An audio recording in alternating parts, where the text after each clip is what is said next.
Bismillahirrahmanirrahim. Assalamualaikum warahmatullahi wabarakatuh.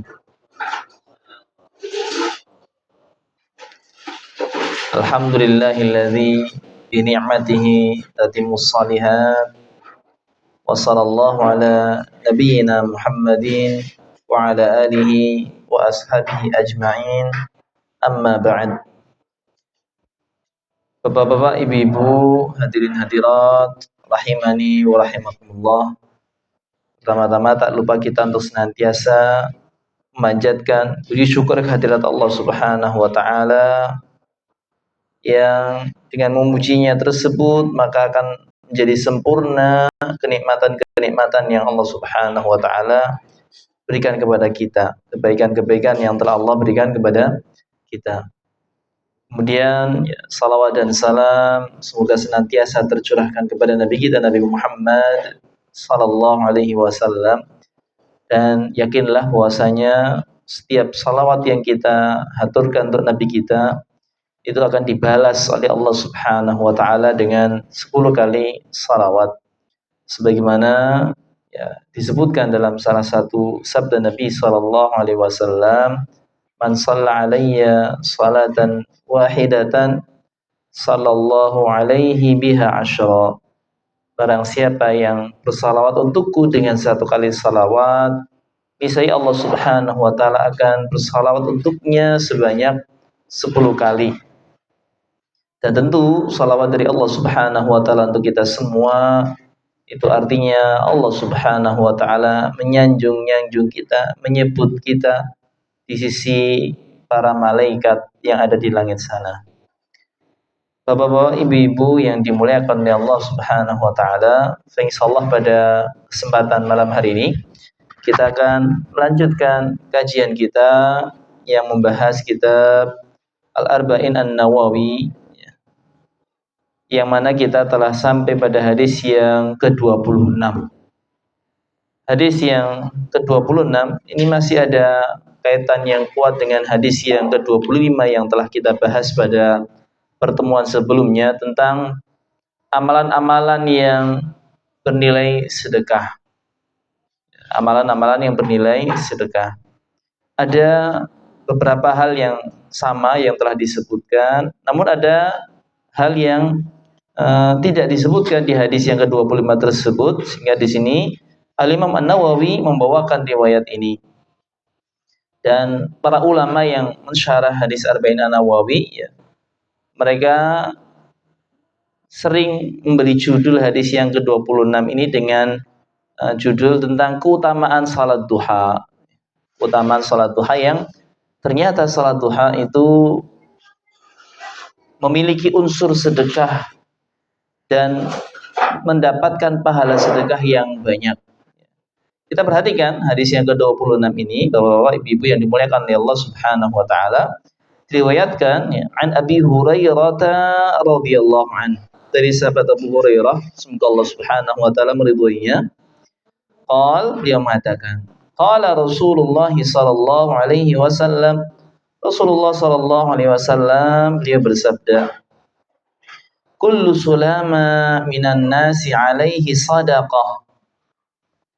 Setiap persendian manusia wajib disedekahi.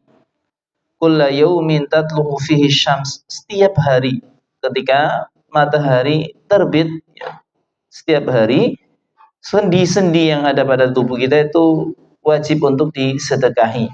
Wajib untuk disedekahi.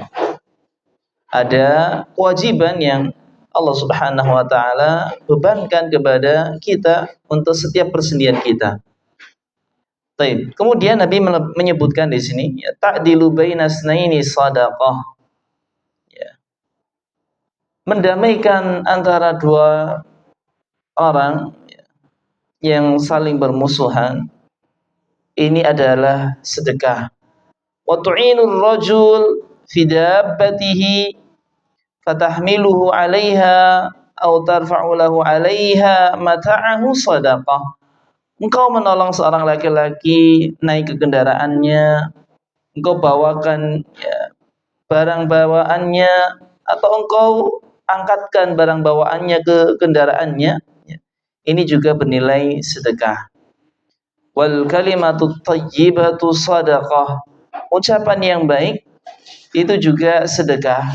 Ya. Wa bikulli khatwatin tamshiha ila salati sadaqah, dan setiap langkah ya yang kau berjalan menuju kepada salat itu juga bernilai sedekah. Wa tumitul adza 'anit tariqi sadaqah, dan menyingkirkan gangguan dari jalan ada nilai sedekah. Rahul Bukhari wa Muslim. Hadis ini diriwayatkan oleh Imam Bukhari dan juga Imam Muslim. Bapak-bapak, ibu-ibu yang dimuliakan oleh Allah Subhanahu wa taala, kalau kita ya, melihat secara umum ya, bahwasanya di sini disebutkan tentang beberapa jalan sedekah sebagai penggugur kewajiban kita untuk menyedekahi setiap persendian kita. Ya, setiap persendian kita. Dan ternyata sedekah ini tidaklah harus dengan menggunakan harta benda, tapi dengan menggunakan amal-amal saleh, ya, amal-amal saleh. Ya, di antaranya tadi ya, kita mendamaikan dua orang yang bermusuhan, kita menolong orang naik kendaraan, atau kita bawakan barangnya, atau kita mengangkat barangnya kendaraan tersebut, ya. Kita mengucapkan ucapan yang baik, ya. Kita berjalan menuju ke masjid untuk mengerjakan salat wajib, ini juga bernilai sedekah. Dan demikian pula kita menyingkirkan gangguan dari jalan juga bernilai sedekah. Baik. Ya, bapak-bapak, ibu-ibu yang dimuliakan oleh Allah Subhanahu wa taala, nah, kita perhatikan penjelasan dari Fadilatul Syekh Abdul Muhsin Al-Abbad Al-Badr hafizallahu taala terkait tentang ya, hadis ini. Beliau mengatakan dalam syarahnya, qauluhu kullu sulama minan nasi alaihi sadaqah kulla yawmin tatlu'u fihi syams. Ya, setiap hari tatkala matahari terbit, ya, kita sebagai manusia itu persendiannya wajib untuk disedekahi. Kata beliau, as-sulam al-mafasil, ya. As-sulama ini al-mafasil, persendian-persendian. Ya, al-mafasil itu persendian-persendian. Yang mana jumlahnya, kata beliau, wahiya sittuna wa salasumi'ah. Jumlahnya itu 360 sendi. Bayangkan kalau kita harus bersedekah sebanyak 360 kali dalam sehari. Tentu ini sesuatu yang berat kalau kita ya hanya membatasi sedekah ya hanya pada materi saja, pada harta benda saja, ya. Tetapi ternyata bukan itu, ya. Bahkan di sini kita bisa ya bersedekah dengan amal-amal ibadah kita, ya. Kemudian tafsiruha bidzalika fi sahih Muslim min hadis Aisyah radhiyallahu anha, ya. Dan telah datang tafsirnya menjelaskan tentang hal tersebut pada sebuah hadis yang sahih diriwayatkan oleh Imam Muslim dari hadisnya Ummul Mukminin Aisyah radhiyallahu anha, hadis yang ke-1007. Ya, jadi di hadis yang ke-1007 tersebut itu jelaskan bahwasanya jumlah persendian manusia itu ada 360. Ya, ada 360. Ya. Kemudian ya, disebutkan ya, oleh ya, Syekh Abdul Muhsin hafizahullah taala, beliau mengatakan wal ma'na anna kulla yawmin tatlu'u fihi syamsu fa ala jami'i tilka sulama sadaqa fi dzalikal yaum. Ya. Maksud dari setiap hari yang matahari terbit ya, di dalam hari tersebut, di situ diwajibkan ya, untuk setiap persendian kita sedekahi, dan ini adalah kewajiban harian. Artinya setiap hari kita punya kewajiban sedekah sebanyak 360 kali. Hari berikutnya demikian, hari berikutnya demikian. Ini kewajiban harian. Kewajiban harian untuk kita menyedekahi persendian-persendian kita. Persendian-persendian kita. Tapi walaupun bahasanya di sini ya fa'alaihi shadaqah, ya, wajib baginya sedekah. Namun ya bukan maknanya di sini adalah sesuatu yang hukumnya wajib, ya. Karena sedekah yang hukumnya wajib itu hanya satu, yaitu zakat. Ya, zakat. Zakat itu adalah sedekah yang wajib. Ya, di sini maksudnya Mewajibkan itu maksudnya mensyariatkan, memerintahkan. Tapi hukumnya tidaklah sampai wajib seperti wajibnya zakat bagi orang yang mampu. Zakat saja itu wajibnya bagi orang yang mampu. Adapun selain zakat, ya apalagi di sini bahasanya sedekah, ya ini maksudnya adalah bukan ya sesuatu yang wajib yang artinya kalau ditinggalkan berdosa, ya. Tapi di sini kategorinya hanya sekedar ya, anjuran yang kuat bahwasanya ya kita diperintahkan untuk bersedekah, menyedekahi sendi-sendi kita yang jumlahnya 360. Baik. Kemudian di sini disebutkan ya, summa dzakara ba'da dzalika amsilatan mimma tahsul bihi shadaqah. Ya, disebutkan ya bahwasanya Nabi SAW menyebutkan contoh-contoh amalan-amalan yang kalau kita kerjakan itu bernilai sedekah, memiliki pahala sedekah. Ya. Kata beliau, wahiyya fi'liyah wa qauliyah. Contoh-contoh yang disebutkan oleh Nabi SAW dalam hadis ini, demikian pula hadis yang sebelumnya, ada yang sifatnya fi'liyah, perbuatan anggota badan, ada yang kategorinya qauliyah, ucapan. Ya. Ada yang kategorinya perbuatan, ada yang kategorinya ucapan. Ya. Baik. Demikian pula ada yang kategorinya qasirah dan juga muta'addiyah. Qasirah yakni manfaatnya hanya untuk diri orang yang melakukan saja.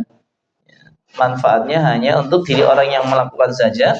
Adapun muta'addiyah ini manfaatnya itu berimbas kepada orang lain. Manfaatnya bisa dirasakan oleh orang lain. Ya.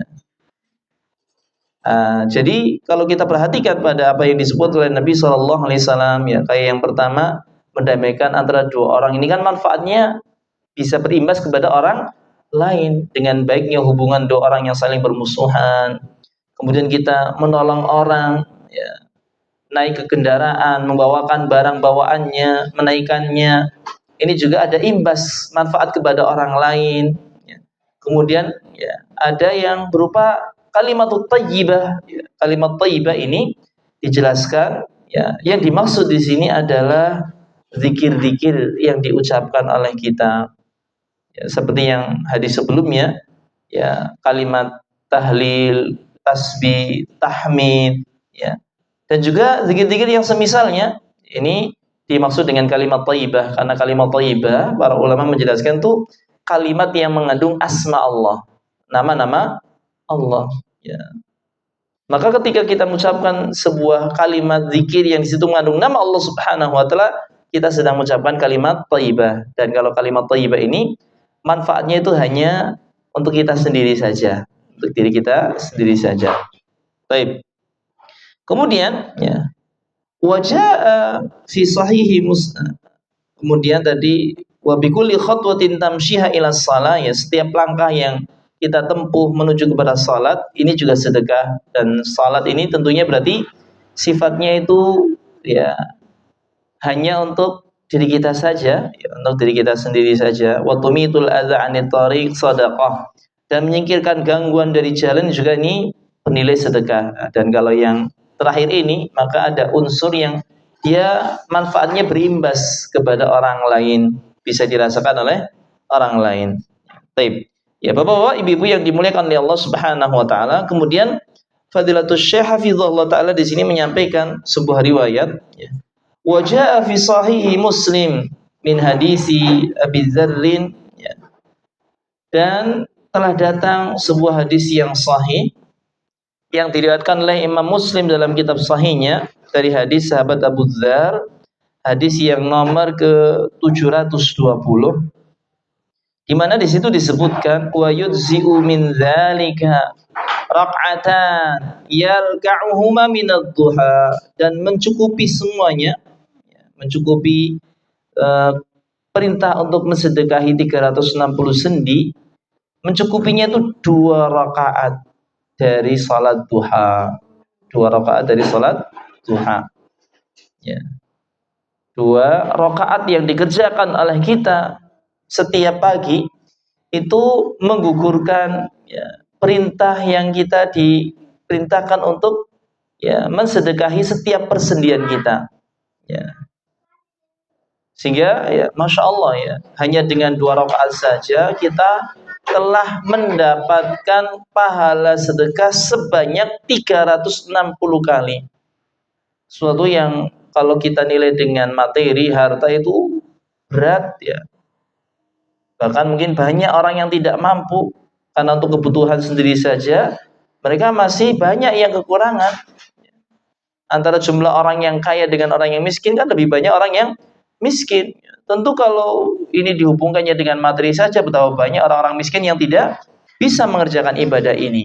Ya, membebaskan ya tubuhnya, ya, setiap sendi yang ada pada dirinya itu sedekahnya tidak mampu untuk dilaksanakan. Tapi ternyata tadi dengan ya amal-amal saleh, bahkan tadi cukup dengan 2 rakaat salat duha saja itu sudah mencukupi ya sedekah sebanyak 360 kali. Ya. Wadzalik kata Syekh kemudian menjelaskan ya penafsiran dari hadis yang disebutkan oleh Nabi sallallahu alaihi wasallam ya. Anna salata hataini rak'ataini yahsulu bihi ma taharrukal mafasil fi hadhil ibadah wa hiya shalah. Dan hal itu karena salat yang jumlahnya 2 rakaat, dengan mengerjakan salat 2 rakaat ini kita itu telah menggerakkan 360 sendi tadi. Setiap persendian yang ada pada tubuh kita, kalau kita salat itu kita gunakan untuk bergerak semuanya. Bergerak semuanya ya. Fatakunu mujzi'atan 'anis sadaqatu fi hadzal yaum, sehingga itu mencukupi ya syariat sedekah pada hari itu, sehingga ketika kita pengen ya istilahnya tidak kepikiran ya, lagi sepanjang hari ya sampai sore hari kita masih mikirin saya masih belum mensedekahi 360 sendi saya, baru sekian ya misalnya, maka paling mudahnya dengan kita mengerjakan salat duha sebanyak 2 rakaat saja di pagi hari ya. Barangkali sebelum kita berangkat kerja, karena sebelum berangkat kerja itu sudah masuk waktu salat duha ya. Karena maksud waktu salat duha itu adalah 15 menit setelah matahari terbit. Dan umumnya matahari terbit di saat-saat ini itu kisaran jam 6 kurang malah ya. Jam 6 kurang itu sudah terbit matahari, sudah terbit matahari. Kalau di aplikasi yang saya punyai ya, aplikasi jadwal salat, untuk hari besok ya terbit matahari itu jam 5.35. Artinya 15 menit setelahnya ya kira-kira matahari setinggi tombak ya, berarti 5.50 itu sudah masuk waktu salat duha. Kita sudah boleh bisa mengerjakan. Ya mudahnya jam 6 lah kita mengerjakan misalnya ya. Ya selesai kita barangkali mandi, bebersih diri ya, karena kalau kita orang ya di kota, tempat kerjanya tuh mungkin 15 menit itu masih bisa dijangkau ya. Kalau yang istilahnya jauh kan mungkin jam 6 sudah berangkat ya. Kalau kita yang kerjanya di kota, ya tempat kerjanya di kota, tempat tinggalnya di kota, paling ya jaraknya itu 15 menit cukup ya. Ya barangkali pas jam 6 kita telah mandi, bersih-bersih sekalian wudu, habis itu mengerjakan salat 2 rakaat ya. Atau kalau memang tidak sempat ya kita kerjakannya di saat-saat kita istirahat misalnya. Ya barangkali antara durasi kerja ya kita ngambil waktu istirahat sebelum habis waktu salat duha ini, dan habisnya waktu salat duha ini adalah ketika menjelang salat duhur. Ya, ketika menjelang salat duhur. Artinya sebelum matahari berada di atas kepala kita.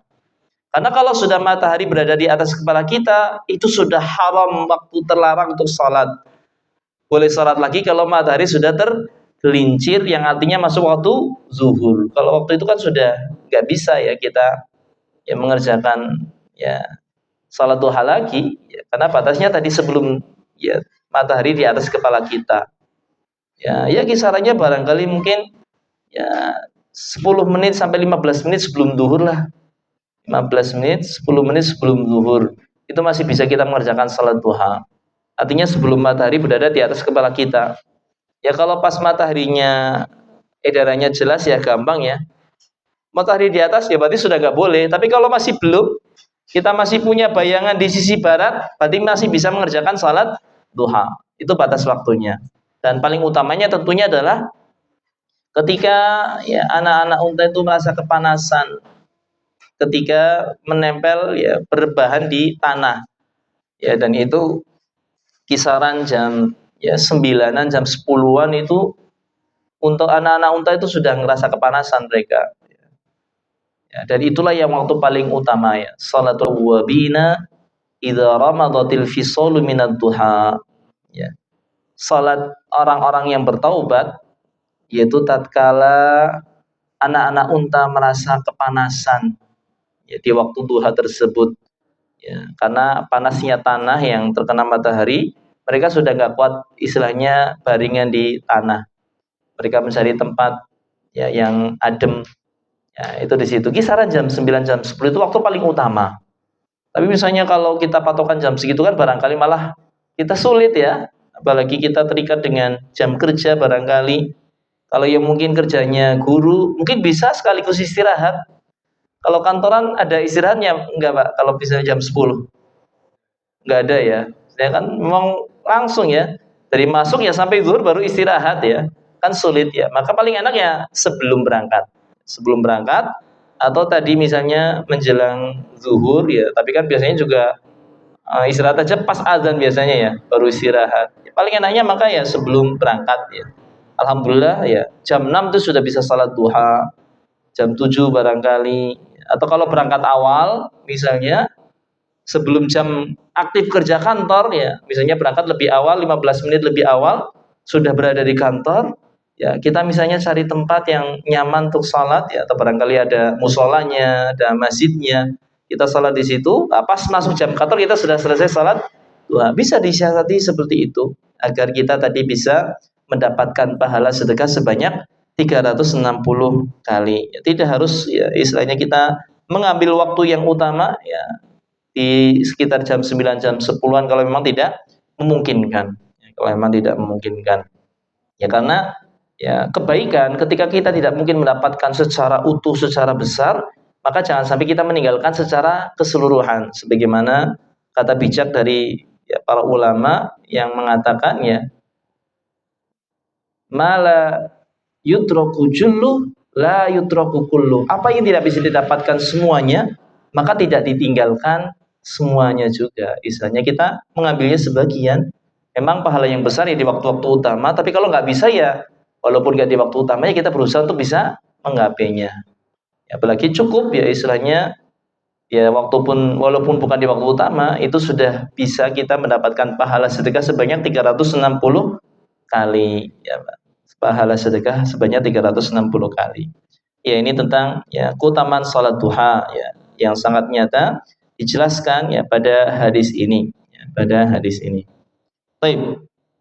Kemudian ya ikhwafillah rahimani wa rahimakumullah disebutkan penjelasan berikutnya di sini oleh Syekh Abdul Muhsin Al-Abad Al-Badr hafizahullah taala. Beliau mengatakan kullu kurbatin ya'ti bihal insan sawa'un kanat qauliyatan aw fi'liyatan fahiya sadaqah. Setiap ya perbuatan mendekatkan diri ya, yang dilakukan oleh manusia ya tentunya perbuatan mendekatkan diri kepada Allah Subhanahu wa taala, apapun itu bentuk mendekatkan diri kepada Allah ya. Baik yang berupa ucapan maupun berupa perbuatan, maka itu dinilai pahala sedekah. Ya, itu dinilai pahala sedekah. Setiap ya, bentuk ya, kita mendekatkan diri kepada Allah Subhanahu wa taala yang berupa ucapan ataupun berupa perbuatan. Ya artinya semua ibadah, segala sesuatu yang dicintai dan diridhai oleh Allah Subhanahu wa taala dan kita tunjukkan untuk Allah Subhanahu wa taala dalam rangka kita mendekatkan diri kepada Allah Subhanahu wa taala, maka di situ bernilai pahala sedekah. Ya, apapun itu. Ya, apalagi kalau memang yang ada penjelasan tentang pahala yang besar ya. Seperti kita ya, berbuat baik kepada kedua orang tua, berbuat ihsan kepada kerabat, ya, kita menghormati tetangga, kita menghormati tamu. Itu kan ibadah-ibadah yang memang juga disebutkan keutamanya secara khusus, dan itu juga bisa bernilai sedekah. Ketika kita meniatkannya itu untuk mendekatkan diri kepada Allah Subhanahu wa taala. Wa ma dzakarahu an-nabiy sallallahu alaihi wasallam fi hadzal hadis huwa min qabil tamsil lal hasr. Dan apa yang disebutkan oleh Nabi sallallahu alaihi wasallam dalam hadis ini itu hanya sekedar contoh, misal, bukan pembatasan. Nabi menyebutkan di sini itu hanya tadi ya, mendamaikan dua orang yang bermusuhan, kita menolong orang naik kendaraan, kemudian kita mengucapkan kalimat-kalimat yang baik, kita berjalan menuju salat, kita menyingkirkan gangguan dari jalan, hanya 5 ini saja. Tapi kalau disebutkan dalam hadis Nabi yang sebelumnya yang juga bernilai sedekah, kan juga banyak ya. Amar ma'ruf nahi mungkar juga bernilai sedekah ya. Kemudian juga sampai ya, seorang suami yang menggauli istrinya itu juga bernilai sedekah. Jadi apa yang disebutkan dalam hadis yang ke-26 ini bukan pembatasan. Ini hanya sekedar contoh. Hanya sekedar contoh. Artinya ya memang banyak ya amalan-amalan yang lain yang juga bernilai sedekah. Ya, amalan-amalan yang lain yang juga bernilai sedekah. Baik. Kemudian ya Syekh di sini menjelaskan ya fal adlu bainal isnaini yakunu fil hukmi awis sulhi baina mutanazi'aini bil adli wa huwa qauliyun muta'addin. Ya, mendamaikan antara dua orang yang berselisih ya dalam hukum ataupun ketika memang ya, sedang berusaha untuk mendamaikan ya, antara kedua orang yang berselisih ini dengan cara yang adil ya, ini termasuk ucapan yang muta'addin, ucapan ya yang manfaatnya itu imbasnya kepada orang lain. Dan seperti yang pernah kita sampaikan pada pertemuan yang sebelumnya, bahwasanya sebuah ibadah kalau manfaatnya itu muta'addin, berimbas kepada orang lain, itu lebih besar pahalanya dibandingkan dengan sesuatu yang misalnya manfaatnya hanya untuk kita sendiri saja. Sehingga kalau kebetulan ya berbarengan waktunya, kita diharuskan untuk memilih, pilihlah ibadah-ibadah yang manfaatnya itu muta'addin, berimbas kepada orang lain. Maka itu pahalanya lebih besar. Dengan syarat ini sama-sama sunnah ya. Sama-sama sunnah. Kalau yang wajib ya tentu yang lebih utama adalah ibadah-ibadah yang wajib. Ini misalnya ketika sholat sunnah, pas kebetulan kok ada orang lagi tengkar, ya misalnya. Maka kita tinggalkan sholat sunnah kita damaikan. Kita damaikan dua orang yang sedang bertengkar tadi, itu pahalanya lebih besar daripada sekedar sholat sunnah. Ini kalau misalnya bertentangan, berbarengan. Tapi kalau bisa dikerjakan ya, dengan waktu yang berbeda, ya, maka tentu ini lebih baik lagi, bisa menggabungkan pahala yang banyak, insyaallah subhanahu wa ta'ala. Baik. Kemudian Syekh juga menjelaskan di sini ya, wa qaulul kalimatit thayyibah yadkhulu tahtahu kullu kalamin thayyib min adz-dzikri wad-du'a wal qiraah wat ta'lim wal amri bil ma'rufi wan nahyi 'anil munkar wa ghairi dzalik wa huwa qauliyun qasirun wa muta'addin ya. Dan ucapan yang baik masuk ke dalam makna ini adalah setiap ucapan yang baik berupa zikir, doa, qiraah ya, membaca ya, terutama membaca Al-Qur'an, membaca hadis, membaca ilmu-ilmu agama ya. Wal amri bil ma'ruf, kita merintahkan kebaikan, wa nahyi 'anil munkar, kita melarang dari kemungkaran, wa ghairi dzalik, dan juga selainnya ya. Ucapan-ucapan yang baik di sini ya, apalagi barangkali nasihat-nasihat ya, amar ma'ruf nahi munkar di sini yang sangat dibutuhkan oleh orang ya. Ini adalah qauliyun qasirun wa muta'addin, ada yang sebagian manfaatnya itu qasir, hanya untuk diri sendiri, ada yang muta'addin, manfaatnya berimbas kepada orang lain ya. Ya kalau yang manfaatnya untuk diri sendiri seperti kita mengucapkan kalimat zikir, kita baca Al-Qur'an untuk diri kita sendiri, ya manfaatnya untuk diri kita sendiri. Tapi barangkali ketika kita istilahnya di situ ya, amar ma'ruf nahi mungkar, kita mengajarkan ya kebaikan kepada orang lain, maka di situ manfaatnya ya muta'addin, berimbas kepada orang lain, dan insyaallah ini pahalanya lebih besar. Wa kullu khatwatin yamshihal muslim ila salati sadaqah minal muslim ala nafsihi. Dan setiap langkah yang ditempuh oleh seorang muslim menuju ke salatnya, ini adalah bernilai sedekah dari muslim tersebut untuk dirinya sendiri. Wa huwa fi'liyun qasirun. Maka itu ya perbuatan yang manfaatnya hanya untuk diri sendiri. Perbuatan yang manfaatnya untuk diri sendiri. Kalau pengen manfaatnya menyebar, ya sekalian jalan, sekalian amar ma'ruf nahi mungkar barangkali di situ. Ketika kita berjalan, kita melewati orang yang barangkali sedang duduk-duduk, ya. Mereka, ya kalau bahasa Jawa Timurnya cangkruan, kalau bahasa Jawa Tengah apa ya, kayak misalnya apa ya, ngetem gitu ya, tongkrongan ya.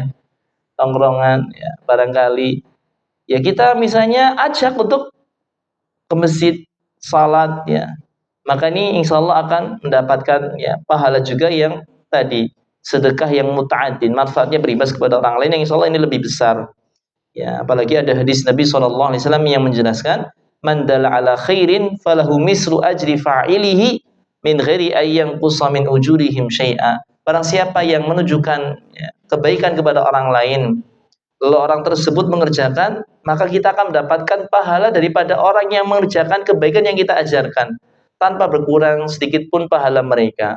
Ini cuman ngajak toh, ya ngajak toh, apalagi sampai yang mungkin mengajarkan, ya mengajarkan ilmu, ya maka ini pahalanya lebih besar insya Allah Subhanahu Wa Taala. Inilah yang kadang menjadi motivasi kita para asatidz, para dai untuk selalu mengajarkan ya, ilmu agama, karena tadi pahala yang besar, walaupun memang ya ujiannya juga besar ya.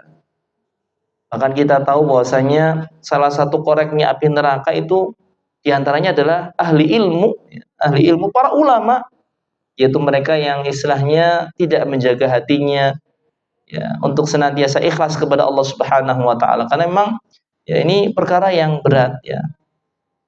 Baik ya. Kemudian disebutkan oleh Syekh Hafizahullah Ta'ala di sini ya. Wa imatatul adza 'anit tariq min syaukin aw hajarin aw zujajin wa ghairi dzalika wa huwa fi'liyun muta'addin. Menyingkirkan gangguan dari jalan, baik berupa duri atau batu atau kaca ataupun selainnya ya, ranting-ranting ya, apalagi kalau mungkin yang banyak di zaman sekarang ya jalan-jalan berlubang misalnya ya.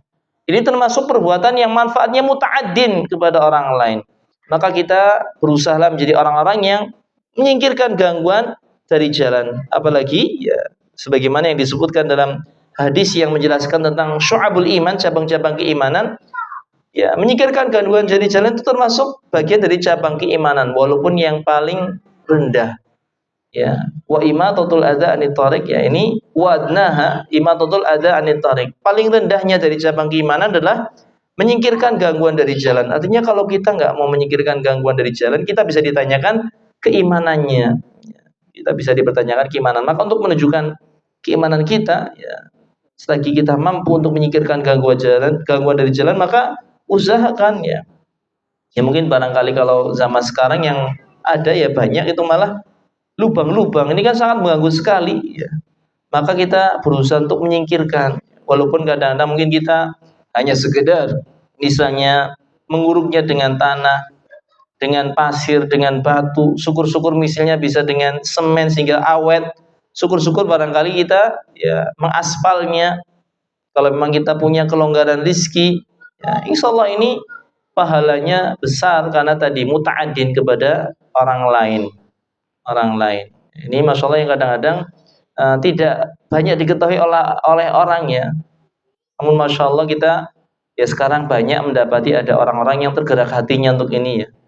Lihat jalan di lubang, kadang-kadang lubang di jalan ya, dengan ya istilahnya sendirinya ya, membeli material kemudian menambalnya ya. Kadang kita lihat ya mereka mengerjakan malam-malam ya. Assalamualaikum warahmatullahi wabarakatuh, dan kita tahu mereka bukan pihak pemerintah yang memang punya tanggung jawab di situ ya. Ini masya Allah ini termasuk bentuk ya baiknya ya masyarakat di zaman sekarang ini yang mau seperti itu berusaha ya. Maka Ya pemerintah hendaknya lebih perhatian pula dalam hal ini, ya. Perhatikan jalan-jalan yang menjadi fasilitas dari masyarakat, karena itu kewajiban mereka dan kita masyarakat juga berusaha untuk membantunya. Dan ya termasuk hal yang sering kita juga sampaikan, ya, untuk melakukan gangguan dari jalan, yaitu ketika kita misalnya memiliki hajatan atau acara, kita menggunakan jalan untuk acara tersebut. Ini sering sekali nih hajatan sampai nutup jalan. Ini termasuk perbuatan yang mengganggu. Ini hendaknya kita hindari. Ya, karena syariat Islam agama kita itu memerintahkan agar kita menyingkirkan gangguan dari jalan, bukan malah membuat gangguan dari jalan. Ya. Karena ya kalau ada hajatan jalan-jalan ditutup, masya Allah luar biasa sekali ya. Betapa susahnya orang yang mau lewat harus nyari jalan ya. Dan terkadang kadang-kadang kalau pas lagi musim, namanya kayak gitu kan musim ya. Jalan ini ditutup, nyari jalan ke sana ditutup lagi misalnya. Nyari jalan yang lain ditutup lagi. Ini kan musibah ya ketika orang Islam punya kebiasaan malah membuat gangguan di jalan.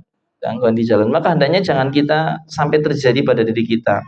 Kalau kita memang punya hajat dan kita memang rumahnya kecil, nggak mampu untuk menampung, ya jangan sampai kita membuat acara di jalan, tapi berusaha kita untuk misalnya menyewa gedung pertemuan, ya menyewa gedung pertemuan. Kalau mungkin tidak mampu, ya misalnya kita bisa memakai masjid. Masjid kan fasilitas umum ya, boleh kan istilahnya kita misalnya menikahkan di masjid, lalu walimahan mengundang orang untuk makan-makan di masjid. Kalau seperti yang ya, istilahnya diamalkan ya oleh para salafus saleh dengan sederhana, akad nikah, ngundang orang makan di situ, ya selesai. Ya, tapi memang kalau ngikuti gaya hidupnya masyarakat yang ya ada sampai nanggap ini, nanggap itu, ya memang kadang-kadang 1 hari 2 hari nggak cukup ya. Bahkan kalau saya pernah dengar ya kalau di adatnya Jawa benar-benar yang tengah ya sana ya, kadang-kadang hajatan sampai 5 hari 7 hari katanya ya. Ada seperti itu. Ya mungkin apalagi kalau orangnya memang orang berada ya orang kaya sehingga hajatannya sampai berhari-hari ya, berhari-hari. Tidak masalah kalau tidak mengganggu jalan. Tapi kalau sampai mengganggu jalan, maka kita mendapatkan dosa zalim dan kita hendaknya yakin dan sadar ya bahwasanya ketika kita berbuat zalim dan lalu orang zalim mendoakan kita, doanya orang zalim itu mustajab. Maka takutlah ya, terhadap doanya orang yang kita zalimi. Nabi SAW menasihati ya, ittaqu da'watal madlum. Takutlah kamu kepada doa orang yang terzalimi. Ya, fa innahu laisa bainahu wa bainallahi hijab. Sungguh antara dia dengan Allah tidak ada penghalang. Artinya doanya itu mustajab. Maka hendaknya kita takut dari doa orang yang kita zalimi seperti itu. Demikian pula barangkali di antara kita ada yang punya pekerjaan jualan, ya, jualannya barangkali gerobakan, tidak punya toko, lalu kita jualannya itu di trotoar. Ini juga termasuk bentuk membuat gangguan ya, membuat gangguan. Dan saya sering nasihatkan kepada ya saudara-saudara kita yang istilahnya usahanya jualan, ya kalau bisa jangan di trotoar karena trotoar itu haknya orang jalan ya. Kita sering dapati ya kita jalan misalnya mau pindah dari satu toko ke toko yang lain misalnya, di trotoarnya ada orang jualan. Kadang-kadang kan kita jadi kepo sendiri ya. Akhirnya kita malah yang turun jalan ke aspal yang kadang-kadang bisa jadi kalau kita bawa anak-anak itu sangat berbahaya. Bisa ya kalau anak-anak misalnya kita kurang kontrol agak ke tengah sedikit bisa menimbulkan madarat, kecelakaan di situ. Padahal haknya orang jalan itu kan di trotoar. Nah, ini makanya jangan sampai ya jualan di trotoar ya. Cari tempat yang memang itu bukan ya fasilitas umum yang digunakan oleh orang lain ya. Ya kalau misal pas rumah kita depan jalan ya, maka yang menjadi tanah kita halamannya bukan di trotoarnya ya. Trotoarnya atau barangkali kita bisa mengambil tempat yang misalnya sudah disiapkan oleh pemerintah ya seperti barangkali Pujasera kah atau misalnya rest area kah, ya, tempat-tempat yang memang sudah dibuat ya, untuk fasilitas orang-orang yang mau berjualan. Jangan kita menggunakan trotoar yang fasilitas umum digunakan untuk jualan yang akhirnya menghalangi orang yang melewati. Makanya termasuk bentuk gangguan yang hendaknya dihindari oleh seorang muslim. Karena kita diperintahkan untuk menyingkirkan gangguan dari jalan. Wallahu ta'ala alam bishawab. Baik. Ya, sehingga Bapak-bapak, Ibu-ibu yang dimuliakan oleh Allah Subhanahu wa taala, dari hadis yang ke-26 ini kita bisa mengambil beberapa faidah, ya, bahwasanya anna ala kulli sulama minal insan kulla yaumin shadaqah sawa'un kanat qasirah au muta'addiyah. Ya, bahwasanya setiap persendian dari manusia itu ada syariat sedekahnya.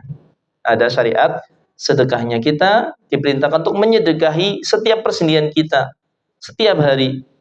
Ya, dan jumlahnya 360 kali. Kita bisa dengan ya tadi amal-amal saleh, kebaikan-kebaikan, dan bisa mencukupi 360 ya bersedekah tadi dengan kita mengerjakan salat duha sebanyak 2 rakaat ya. Al-hassu 'alal islahi baina mutanazi'aini bil adli. Yang kedua di sini ya, dalam hadis ini ada penjelasan tentang ya hendaknya kita mendamaikan antara dua orang yang saling bermusuhan. Ya, ketika kita melihat ada saudara kita sama mukmin itu berselisih, maka kita damaikan. Ya. Allah Subhanahu wa taala berfirman, wa in ta'ifatani minal mu'minina iqtatalu fa aslihu bainahuma. Ya.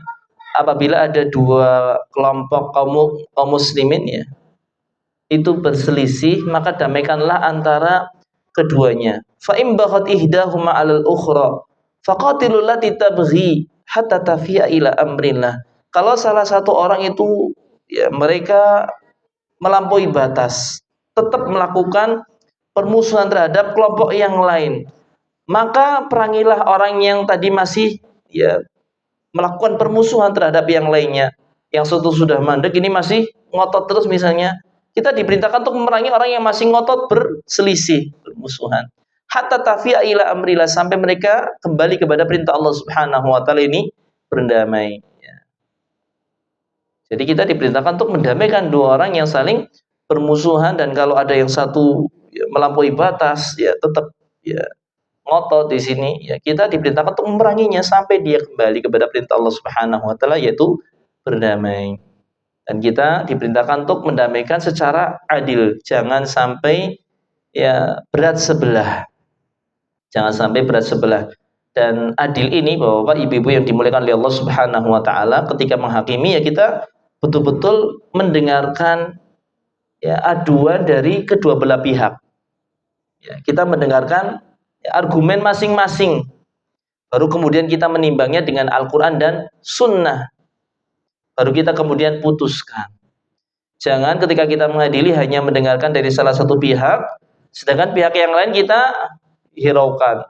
Kita tidak hiraukan. Kita tidak dengarkan. Maka ini termasuk sikap zalim, tidak adil.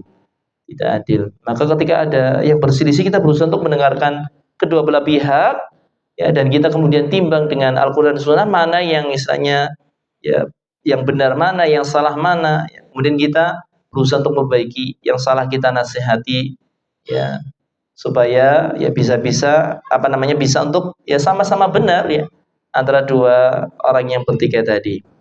Baik. Kemudian Bapak-bapak, Ibu-ibu yang dimuliakan oleh Allah Subhanahu wa taala, di faedah yang ketiga di sini disebutkan ya, hasul muslim ala i'anati ghairihi bima yahtaju ilaihi. Kita dianjurkan untuk menolong saudara sesama muslim yang membutuhkan bantuan kita. Ya. Apapun itu bentuknya ya. Kalau dia orang yang sedang mau berpergian naik kendaraannya, kita bantu dia naik kendaraan. Barangkali dia adalah orang tua yang barangkali butuh untuk dituntun, ya kita tuntun ya. Terutama barangkali ketika mau nyebrang, kadang-kadang orang-orang tua itu mau nyebrang, apalagi kalau jalannya sekarang yang ramai, nyebrang saja tuh khawatir, takut-takut ya. Dan barangkali banyakkan mungkin perempuan-perempuan yang kadang-kadang mau nyebrang itu nggak tetek istilahnya ya, ragu-ragu. Kita bantu untuk menyeberangkan misalnya di situ. Ya. Atau barangkali kita dapati ada saudara kita yang misalnya kendaraannya mogok di jalan, kita bantu apa yang dia butuhkan. Dan demikian pula contoh-contoh yang lainnya. Terutama barangkali kalau ya orang itu adalah orang yang tinggalnya dekat dengan kita, tetangga kita. Ya, jangan sampai kita itu bermalam dalam keadaan kenyang, sedangkan tetangga kita ternyata mereka sedang kelaparan. Kita berusaha untuk membantunya.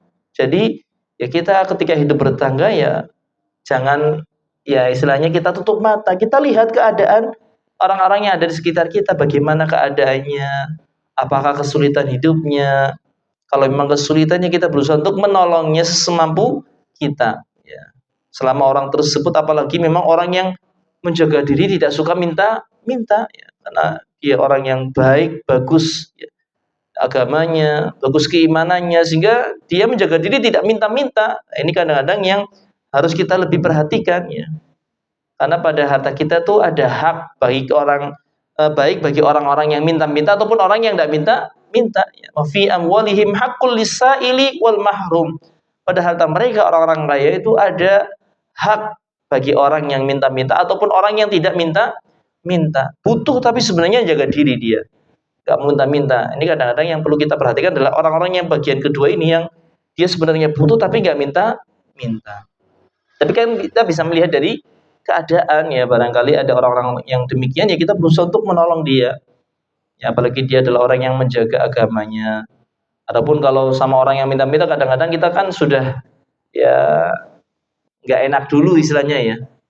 Bahkan kadang-kadang kalau minta ini sudah jadi kebiasaan ya. Itu kadang-kadang yang harus kita berusaha untuk memperbaikinya agar dia itu tidak punya kebiasaan untuk minta. Karena orang kalau sudah punya kebiasaan sampai dia kaya pun masih tetap minta.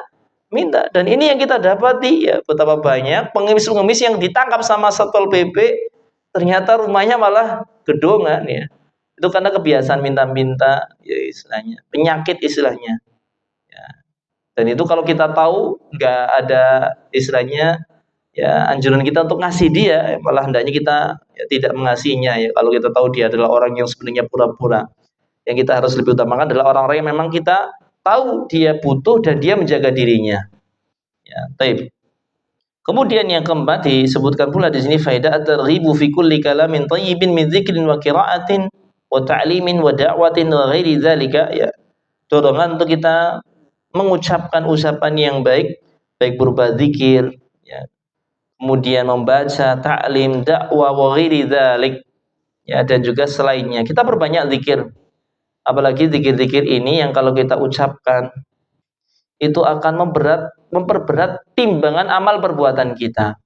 Dan demikian, mulut yang kita gunakan untuk senantiasa berzikir itu akan menjadi pembela kita pada hari kiamat dibandingkan kalau kita zikir mulutnya digunakan untuk malah mencaci maki, mengucapkan kata-kata kotor akan menjadi penuntut kita nanti pada hari kiamat. Tapi kalau mulut kita gunakan untuk berzikir, malah itu yang nanti akan menjadi pembela kita. Demikian pula tempat yang kita membaca zikir di situ itu juga akan menjadi pembela kita pada hari kiamat. Bumi ya, yang kita pijak di sini, tempat yang kita pijak itu akan membela kita ketika kita melakukan kebaikan di tempat tersebut. Ya. Sebagaimana disebutkan dalam surat Al-Zalzalah ya, yakni ketika bumi itu mengabarkan, idza zulzilatil ardu zilzalaha wa akhrajatil ardu asqalaha wa qala insanu malaha yauma idzin tuhaddisu akhbaraha ya yauma idzin tuhaddisu akhbaraha. Pada hari itu bumi menceritakan kabar-kabarnya, dan kabar-kabarnya bumi kata Nabi SAW dalam sebuah hadis, maksudnya dia menceritakan manusia di sini ngerjain ini, manusia di sini ngerjain ini, itu dilaporkan semuanya ya. Jadi bumi menjadi saksi untuk kita ya. Kalau kebaikan yang kita lakukan kan ya berarti dia akan membela kita. Demikian pula anggota-anggota badan kita akan menjadi pembela kita. Maka perbanyaklah kita mengucapkan kebaikan. Baik. Kemudian yang kelima disebutkan di sini fadlu masyi ilal masajid, ada keutamaan berjalan menuju ke masjid. Disebutkan di sini berjalan. Adapun kalau bukan berjalan maka berbeda. Ya. Karena antara berjalan dengan menaiki kendaraan kan dari sisi kesulitannya saja berbeda. Kesulitannya berbeda. Sedangkan di hadis ini dijelaskan yaitu keutamaan berjalan. Langkah per langkahnya. Satu langkah menghapus kesalahan, satu langkah diangkat derajat. Satu langkah dihapus kesalahan, satu langkah diangkat derajat. Itu keutamaan orang yang berjalan menuju ke masjid, dan ini tidak didapati pada orang yang berangkat ke masjidnya dengan ya naik kendaraan. Maka di sini memang ya anjuran yang baik untuk kita sholat ya dengan sholat di masjid yang dekat dengan kita, yang kita mungkinkan untuk berjalan. Ya. Walaupun boleh-boleh saja misalnya kita memilih masjid yang jauh barangkali dari kita karena kita merasa kalau sholat di situ lebih nyaman, lebih tenang, lebih khusyuk barangkali, tidak masalah, boleh. Ya, tapi kalau kita ingin mendapatkan pahala jalannya kan tentu yang dekat dengan kita. Kalau jauh kan kita nggak dapat pahala berjalan. Ya, berbeda.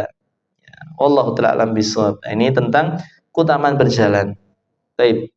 Kemudian yang terakhir ya fadlu imatatil adza anit tariq, keutamaan menyingkirkan gangguan dari jalan, dan ini termasuk bagian dari cabang keimanan. Wallahu ta'ala alam bishawab. Ya. Ini saja yang mungkin dapat kami sampaikan pada kesempatan ya, malam hari ini. Semoga yang sedikit ini bermanfaat untuk diri saya pribadi dan juga untuk hadirin semuanya. Wallahu ta'ala alam bishawab ya. Barangkali ada yang ditanyakan, kami persilakan.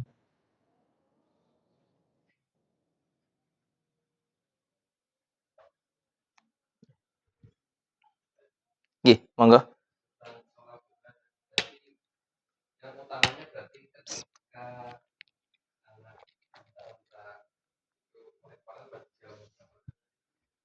Ya kisarannya jam 9 jam 10.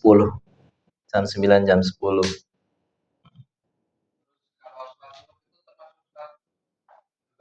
Naam, ya. Bagi orang yang istilahnya menguatkan ya penamaan salat syuruk ya. Dan salat syuruk ini kan salat zuha di awal waktu. Salat duha di awal waktu. Walaupun ada sebagian ulama yang mendhaifkan hadis tentang penamaan salat syuruk.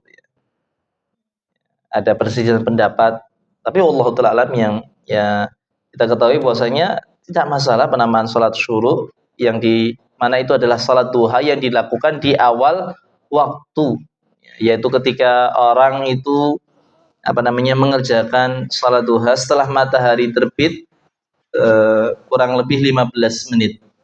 15 menit. Hanya saja salat syuruk ini kan dikaitkannya dengan orang yang dia salat subuh lalu tetap di tempat salatnya tersebut, tidak pergi, dia memperbanyak zikir, memperbanyak ibadah di situ, ya barangkali dengan membaca Al-Quran ataupun yang lainnya. Kalau salat nggak boleh ya, karena setelah salat subuh kan waktu terlarang untuk salat ya, nggak ada salat sunnah ya setelah salat subuh. Salat sunnah ya nanti kalau sudah terbit matahari setinggi 1 tombak, ya, kurang lebih 15 menit setelah terbit, baru situ kita salat sunnah ya. Kita salat sunnah di situ. Nah, jadi boleh, itu kategorinya namanya salat syuruk insyaallah. Ya walaupun barangkali ada yang melemahkan ya, tapi kalau kita istilahnya sudah 15 menit dari matahari terbit ya itu sudah waktu boleh salat. Barangkali kita masih di masjid ya di masjid insyaallah, dan insyaallah kita akan mendapatkan keutamaan ya seperti yang disebutkan dalam hadis, pahala haji dan umroh sempurna ya, sempurna ya. Walaupun kalau di rumah ya tidak masalah, di rumah tidak masalah. Wallahu ta'ala alam. Itu ya Pak ya. Ya. Iya, boleh tiap hari. Walaupun memang ada sebuah hadis yang menjelaskan ya Nabi SAW itu mengerjakan salat duha sampai kami mengira Nabi tidak pernah meninggalkannya. Namun suatu ketika ya pernah kami mendapati Nabi SAW meninggalkan salat duha sampai kita mengira Nabi tidak pernah mengerjakannya. Ya ini untuk menunjukkan bahwasanya salat duha itu hukumnya sunnah, ya, hukumnya sunnah. Tapi kalau kita misalnya mengerjakan nggak masalah, karena walaupun kita ngerjain sepanjang umur kita pasti masih menganggap salat duha itu hukumnya sunnah. Beda kalau Nabi ngerjain terus gak pernah ninggalin, ini bisa jadi hukumnya wajib bagi kita umat. Ya. Makanya kalau salat tarawih Nabi pun kan hanya ngerjain 3 malam, setelahnya Nabi nggak salat tarawih lagi. Karena untuk menjelaskan bahwasanya salat tarawih itu hukumnya sunnah. Demikian pula salat duha. Nabi pernah disebutkan dalam sebuah riwayat, Nabi mengerjakan salat duha sampai kita ngira salat itu wajib. Tapi pernah ya, istilahnya Nabi meninggalkan sholat duha sampai kita ngira tuh Nabi nggak pernah mengerjakannya. Sehingga tidak berpikiran sholat duha itu wajib ya. Sholatnya itu sunnah saja.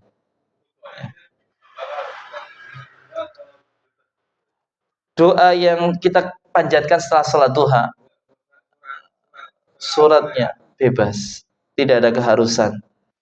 Ya. Untuk sholat duha itu tidak ada istilahnya anjuran untuk membaca ayat-ayat tertentu. Ya, yang kita tahu ada ayat tertentu kan, semisal kayak salat Jumat, kemudian kayak kita salat Id, kemudian salat witir, itu ada anjuran surat-surat yang dibaca. Adapun kalau salat duha, wallahu ta'ala alam, yang setahu kita tidak ada hadis yang meriwayatkan tentang bacaan khusus untuk salat duha. Ya faqra'u ma tayassara minal Qur'an, baca yang mudah untuk kita baca dari Al-Qur'an. Surat apapun, boleh surat Az-Duha. Ya, barangkali membacanya surat Asy-Syams sama surat Ad-Duha kan yang ada kaitannya namanya Ad-Duha kan di situ ya. Wasyamsi waduhaha, terus wadduha walaili idza saja. Boleh-boleh saja, tidak masalah. Ya, tapi kalau kita mau meyakini ini surat punya keutamaan kalau kita baca, maka kita harus berdatangkan dalilnya. Kalau ada dalil ya alhamdulillah kita bisa amalkan. Tapi wallahu ta'ala alam, yang setahu kita tidak ada. Wallahu ta'ala alam bishawab. Untuk doa setelah salat bebas, tidak ada ketentuan doanya. Bebas doa yang kita mau panjatkan. Walaupun ada sebagian buku yang menyebutkan doa sehabis salat doanya ini, tapi riwayatnya enggak jelas istilahnya di situ. Ya hanya sekedar doa yang mungkin dibuat oleh seorang ulama, seorang syekh di situ. Tapi kalau doa yang khusus tidak ada. Ya. Berbeda kalau witir kan jelas ya. Subuhun kudus, subhanal malikil kudus, subhanal malikil kudus, ini ada bacaan setelah salat witir. Adapun kalau setelah salat duha, wallahu ta'ala alam, setahu kami tidak ada doa khusus yang di situ dibaca, zikir khusus yang dibaca. Kita boleh berdoa dengan doa apapun yang menjadi hajat kita. Jadi hajat kita. Yang penting kita awali doa dengan puji-pujian, kita memuji Allah, menyanjung Allah, lalu kita ikuti dengan baca salawat Nabi SAW. Ya, kita menyebut kemudian nama-nama Allah misalnya di situ. Lalu kita berdoa hajat kita. Setelah selesai berdoa, kita juga tutup dengan salawat dan hamdalah. Itu termasuk salah satu adab ketika berdoa. Dan kita doanya juga usahakan menghadap kiblat. Kita sambil mengangkat tangan, itu insya Allah sebab-sebab terkabulnya doa. Wallahu ta'ala alam bishawab. Ada yang lain barangkali?